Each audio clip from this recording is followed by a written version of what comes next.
In this video, we show our walking tour of a small mountain village of Arethousa. Arethousa is located near another coastal village of Karavostamo on Ikaria. We also kick off a conversation about meat and dairy consumption on Ikaria. There is some controversy about that. Ikaria is a well-documented longevity blue zone, and yet, if you look into research on blue zones, you may get an impression that Ikarians eat little meat. But based on what we saw and observed from our 2-month stay on Ikaria, this is not the case. Village of Karavostamo, and look at these poppies here. Very beautiful. Poppy flowers everywhere. Yeah.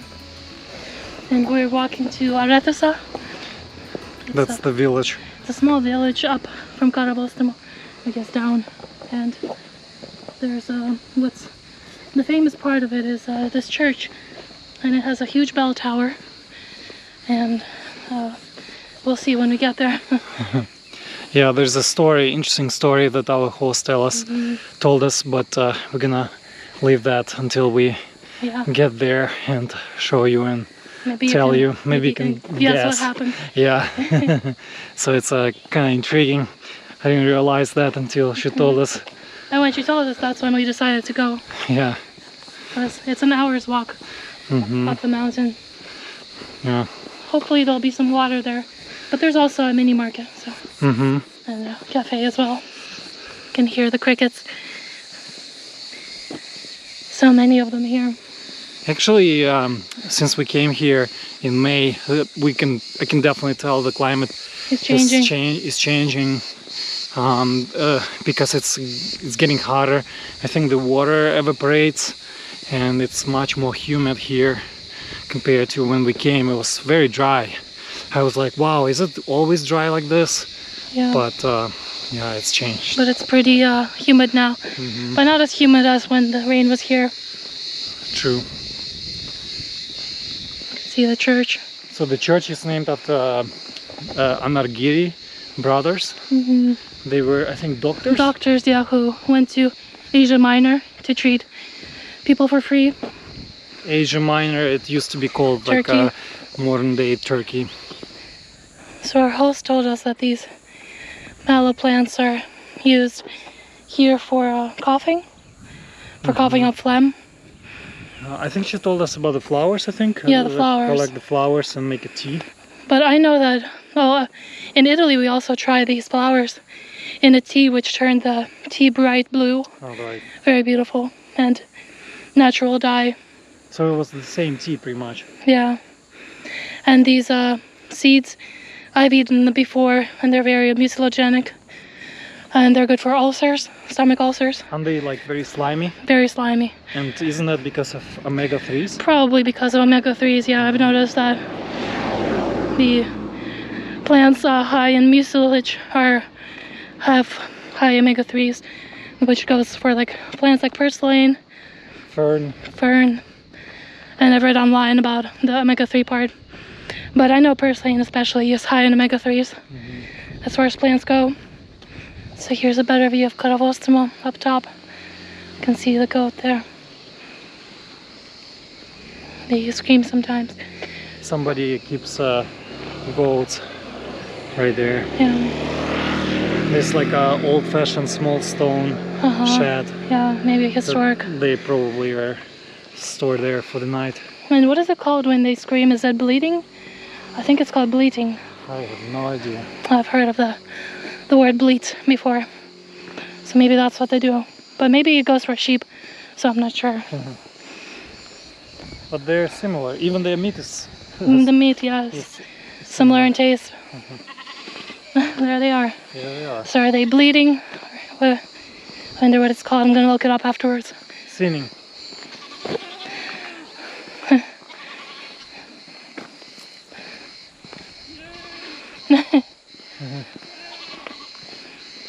No, the smell of figs here is so strong. You need to be here to smell it. It's a bit intoxicating actually, like the smell of the figs. Sometimes it's so strong that I feel like I'm gonna pass out or something because of this smell. It's so perfumey, very strong.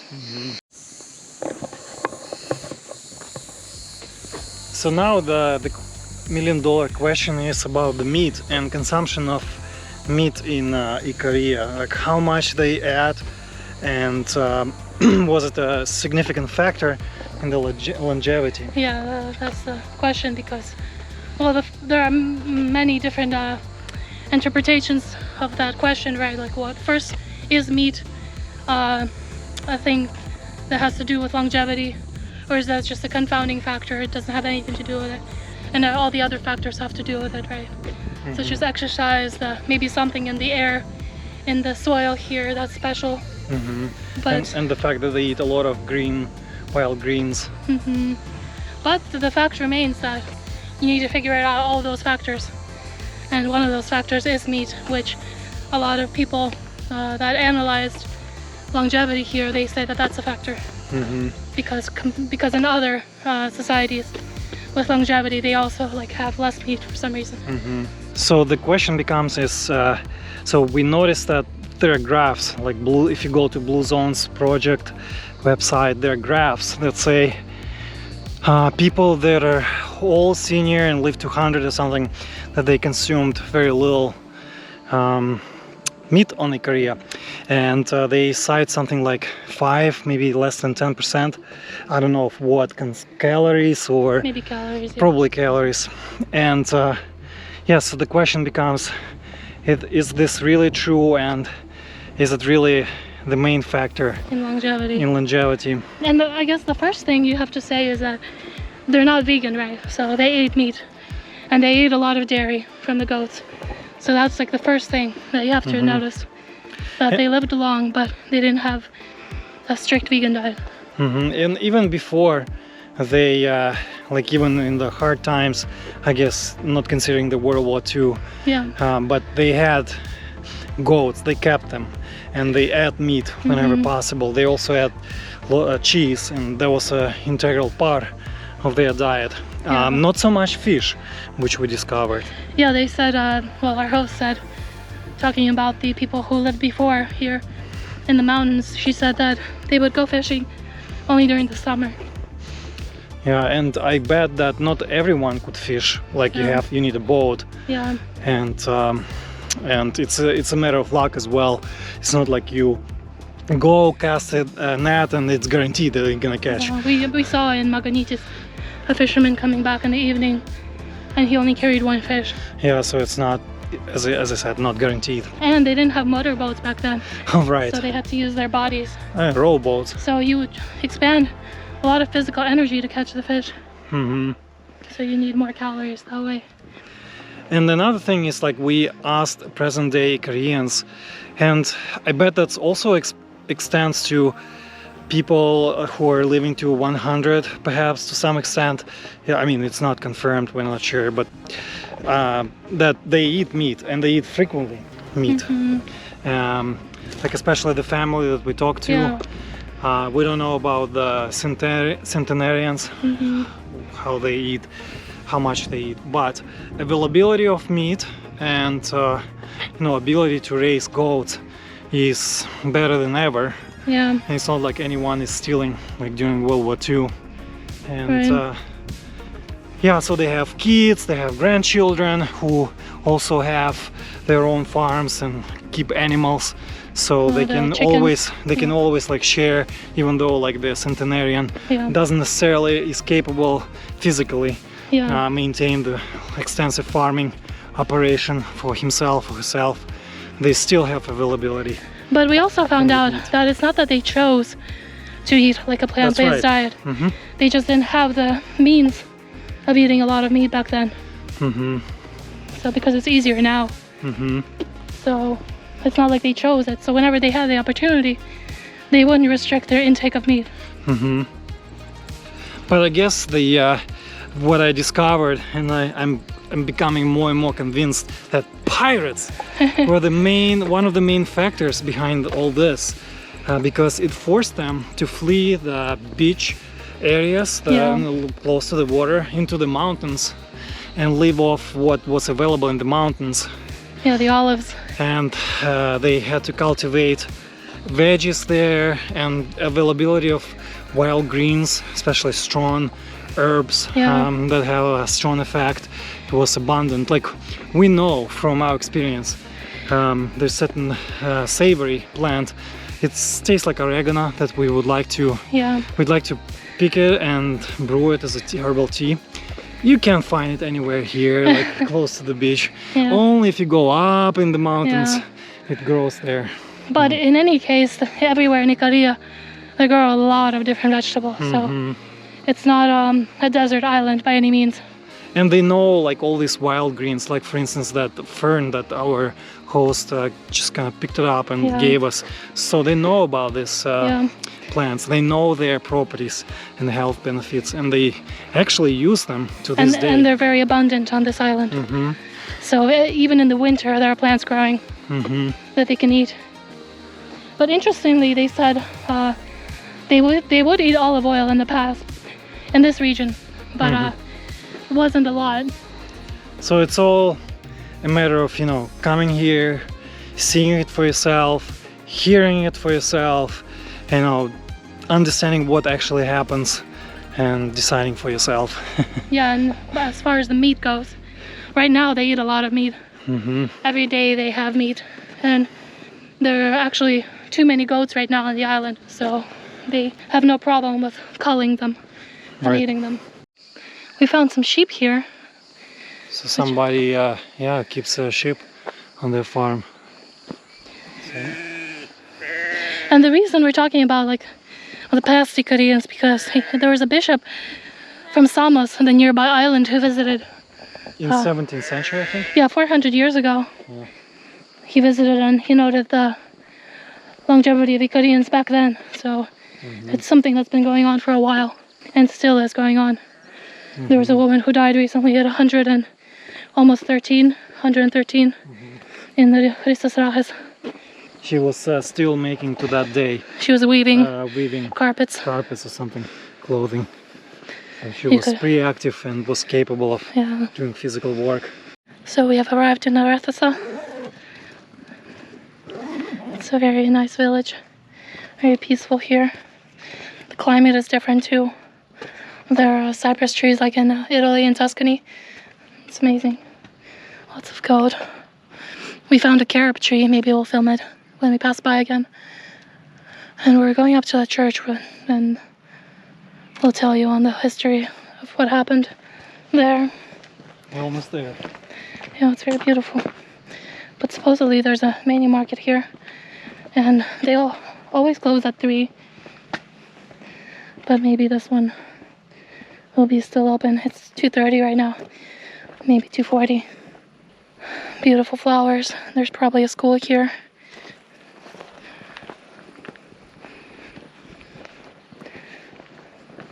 The road was quite steep on the way. We're just going up and up. It was non-stop steep up. Very hot. So we started probably like 200 feet above sea level. And we can play some basketball here. So right now we are 1,000, almost 200. So it's almost 1,000 feet up. So this is the famous church. I wonder if you can see the top. You can see. So look at the cross at the top of the church. There's a missing piece on it. So the story goes that during the Civil War, around the 60s, 70s. When the dictatorship, I think, came, I think that's what our host told us. She told us the junta.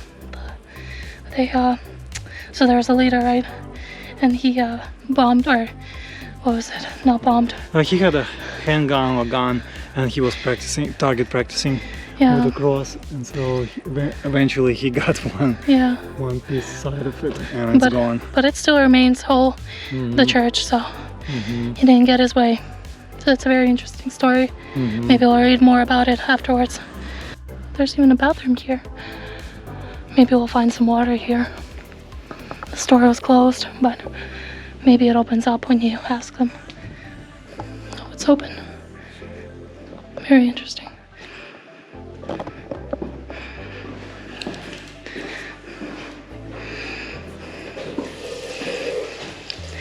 So I wonder if this water is any good. It's very sweet. So by the church there's also a water fountain. And notice the spout. So there's the water goes. For some reason it's not strong. It's okay. Maybe it works another time. It wasn't flowing very well. I don't know why. If you notice, if you show up top, to get to the bell tower, you have to be on the roof of the church, and then there's a small kind of like a bridge that goes from the church. Amazing. And if you notice here, the mulberries. Wow, So, that's right. there's a For tree some reason they like to plant mulberries from churches. around the churches.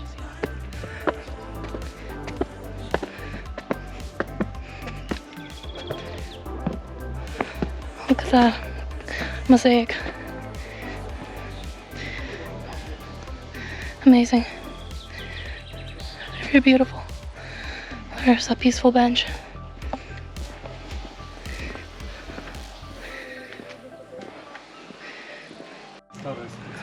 So it's closed, but you can see the inside a little bit. There's this obelisk with a pyramid on the top. There are gardens around the church. You can see the zucchini here.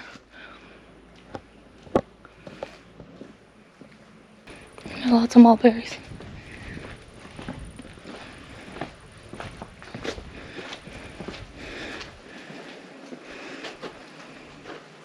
Yeah, these are really intricate mosaics here at this church, which I think is pretty unique.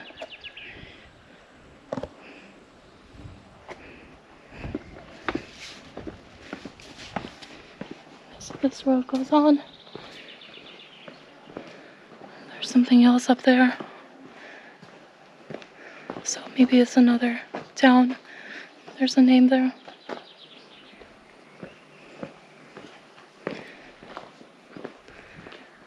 Maybe there are some shops here actually. Very pretty village.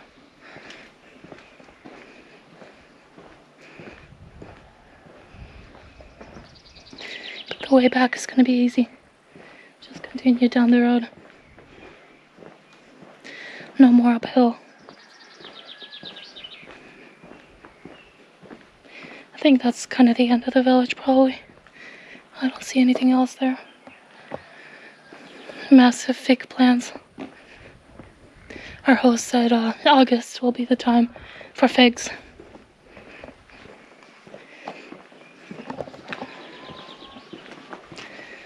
Very picturesque town. Peaceful. And you can see the church from here. You can see the two crosses and three crosses. And the one on the left missing a piece. It's similar like in Trocano Tower near Faros. They also used it as a Started practicing. Yeah, practice. And the piece of it is missing too. It's bombed. Actually a large piece. Yeah, bombed. Whose idea was it to do so?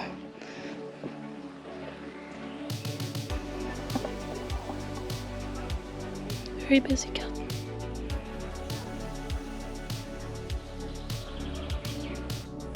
This kitty just came up to me. Sitting down. Meowing. Very sad. Very friendly though.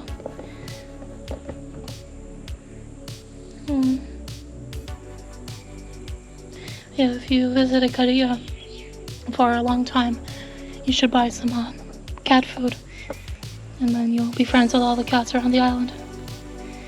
So we're kind of sad that we didn't get some, but we only have a week left, so I'm not gonna have time to feed the cats. They're very cute. Sadly, they have diseases and everything. And the people here, they don't really, I guess, mind it. They think that it's fine, that the cats, they're being fed and everything, but I think some of them are not very looking good. They're sick, and especially Anagios Kytikos, they're very sick. I feel like some of them actually need to be put down because they're so sick. There was a cat with its intestines hanging out of its bud, and that gives Kirikos. That was a really bad sight to see. So I feel like they should be put down, the really sick ones, and they should be fixed as well. There'll be less cats to take care of, so they'll be more healthy overall. But I don't think it's gonna happen, sadly. Yeah, the square looks very beautiful. Yeah, you can see the music notes. So people just sit on the benches around Yeah. and listen to the concert. Yeah, it looks wonderful. And the lights for the evening. Yeah, there's a cafe here. There's a mini market, so it's not bad for a small village. And it's up in the mountains, so it's a bit cooler here. But you can still see the sea in the distance. And it's only an hour's walk to Karavostamo. So it's gotten pretty busy right now, right? When we first came, there wasn't anybody here. Probably the nap just finished. Or maybe they're going to nap because it's 3 o'clock, so maybe. Yeah, around that time I think it's customary here. So maybe they're just leaving their work and everything, going home, just taking a nap. So from this town you can see Karavostamo in the distance. That's where we came from. Amazing. But it looks, if you take the straight path, Yeah. it looks pretty doable, but then consider that you have to go through the winding roads. Yeah, so the road is much longer than you expect. But at least it's downhill now. Yeah. And we also saw a carob on the way. We'll show it. Our host, we sent a picture to our host. She said it's not ready yet because it's green. Yeah, it should be brown, she said. So the beans themselves inside, they should be brown, but they were falling off the tree for some reason. So maybe she said we can try them and see. And it reminded us a little bit of mesquite in southwest USA, in the desert areas. Mesquite trees. There are these mesquite trees, they're called, and they also grow similarly, like with pods hanging off the tree, and also brown. So you crush them and grind, Yeah. and they're like use as spice. Very tasty by Very, themselves. very sweet.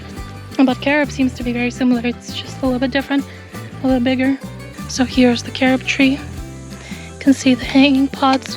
So for some reason, they're lying on the ground.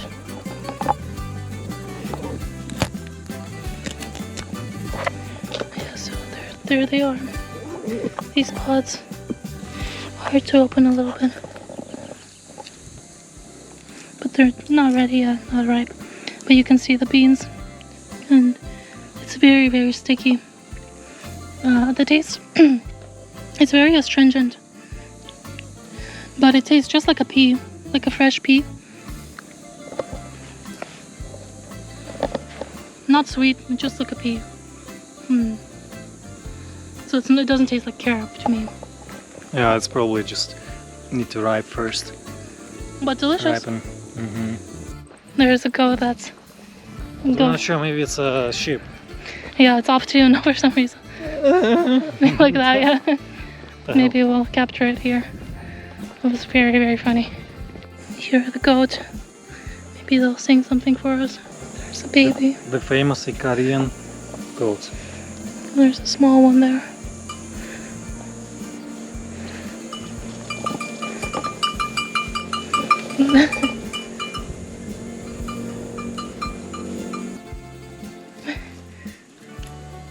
They're curious but afraid. And that'll be it for this video. We will have other videos on blue zones, travel and more. So be sure to subscribe and we'll see you next time.